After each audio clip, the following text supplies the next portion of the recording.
Fiji's constitution upholds the fact that children with disabilities have the same fundamental rights, freedoms, and responsibilities as their peers, which includes the right to education from kindergarten all the way through school and beyond to tertiary or vocational training. Some students require special support to enable them to achieve their potential to become contributing members of society. Some students simply need teachers to take their different learning styles into account. When teachers use inclusive teaching practices, evidence shows that this benefits the whole classroom, not only children with disabilities. The Ministry of Education has a policy on special and inclusive education, which aims to ensure access to quality education for children with disabilities in all schools throughout Fiji. To achieve this aim, schools are required to implement a new system to find out which children have difficulties functioning and to document this information on the Fiji Education Management Information System, which is called Femis. There are two forms that schools must use to collect data. One is called the Student Learning Profile Form, which gathers information on individual children who have functional difficulties. The second form is the School Accessibility and Inclusion Form, which collects information on issues such as accessibility of school buildings and inclusive practices and materials.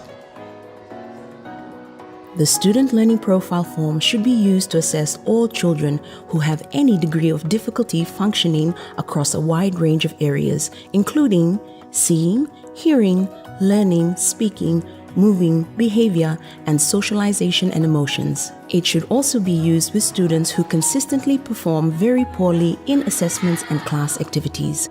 Can we come together and read? The best way of collecting information for the student learning profile is for the teacher to have a discussion and complete the form together with the student's parents or guardian. Sometimes it is useful for other people who know the child well to join the discussion too, such as the student's previous teacher or teacher aide, or perhaps the kindergarten teacher if the child is coming into class 1. If the school has a disability focal point or inclusion coordinator, this person should be at the meeting too. It is important that during the meeting, the teacher, parent, and others discuss the questions and come to a relaxed and mutual consensus, enabling the fullest potential for learning outcomes. Note here how the teacher has made the father feel very comfortable to express his opinions. Art and craft? Yeah, she's very good with art. Even at home too, whenever she's got spare time, she's always busy drawing something or cutting papers and I don't know, all sorts of things with cardboards and things like that. So she has an artistic mind. She really does. Yes. There is a section on the student learning profile which requires information on whether the student uses assistive devices. This refers to aids and equipment that support the body's function.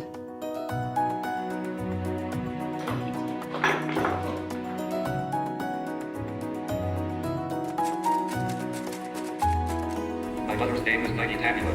My father's is William Asalado.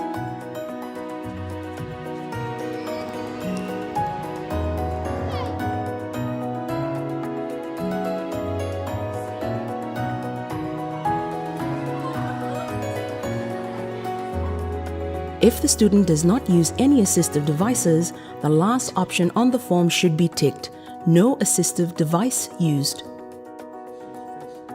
When selecting the levels of difficulty in question 3, teachers can refer to a table in the handbook which provides detailed descriptors for each level.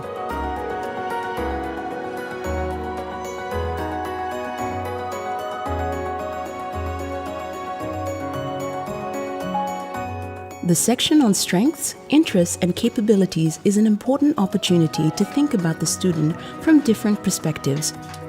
Focusing on student capabilities and interests allows teachers to maximize those strengths during learning activities and may inform thinking about the student's future after graduation. Oh, I want to be a doctor. I want to work in the hospital. In cases where it is impossible to meet with the parent or guardian, it is acceptable for teachers to complete the student learning profile form independently. Okay, this is a very important section as well of this questionnaire that refers to that we will need to fill if you have any medical diagnosis. So does Yash have any medical diagnosis? Yeah, from Shriners. Okay, from the China. Do you have it with you? Yeah. Okay, if I can have a look at it.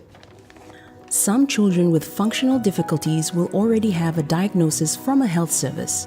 The last page of the student learning profile collects this information in a section called Clinical Diagnostic and Treatment Information.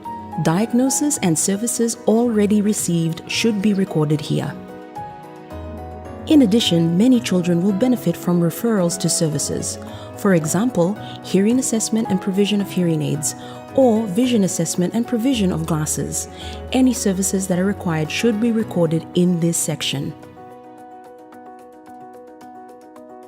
We have The Toolkit for Disability Inclusive Education is of enormous value in providing information for teachers to improve the way they make their classrooms more inclusive for children with disabilities.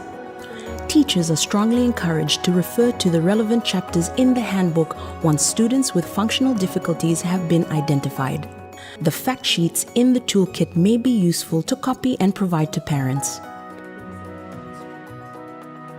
After data is entered into Femis, the paper version of the student learning profile form should be kept in the student's file. The student learning profile form and consent form can be downloaded and printed from Femis. Schools are also required to collect data on accessibility of the school environment and inclusive practices and materials. This information helps the school and the Ministry of Education to plan and budget for infrastructure works, training for staff, and provision of materials, as well as to monitor the outcomes of accessible schools.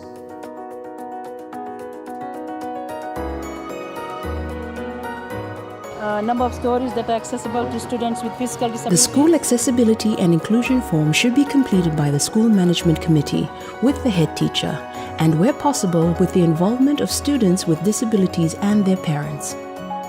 Participation by the local disabled persons organization may be helpful to conduct the school accessibility assessment. It is very enlightening to move throughout the school environment together with people who use wheelchairs or have severe vision impairment or blindness. These access audits are conducted in many places around the world in partnership with organizations of disabled persons. For contact details of your nearest group, look up Fiji Disabled Persons Federation on Facebook and give them a call. By matching student data from the student learning profile with data on human and material resources, the Ministry of Education is able to estimate the requirements for resources such as sign language interpreters, braille machines, and teacher aids. At any time, schools can print off a list of children with disabilities so staff can discuss progress or additional learning supports that might be needed. The Ministry of Education uses the data from Femis to undertake national level monitoring, planning, budgeting, and reporting.